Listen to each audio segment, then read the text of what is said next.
Осы күнге де жеттік. Біздің есіміміз тарихта қалатынына сенімдімін. Біз жаңа өмірді бастаймыз. Бүгін бірінші күн. Бұл біздің алғашқы тәжірибеміз. Ал бастайық.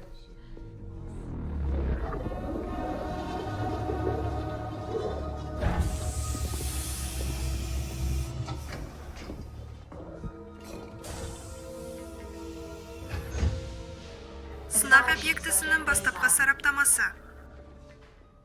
Көрсеткіштер орнында.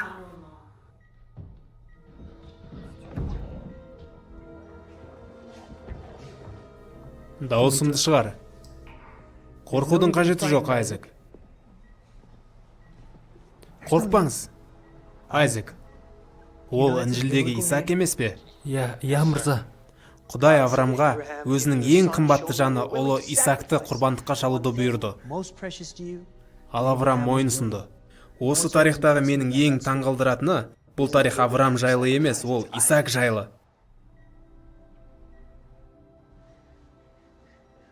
Түсінемін, менің бағалауым субъективті әрине, алайда мен үшін Исаак осы тарихтағы нағыз батыр.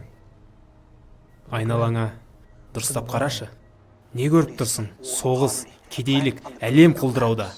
Мен Құдайдың бізді баяғыда тастап кеткеніне сенемін.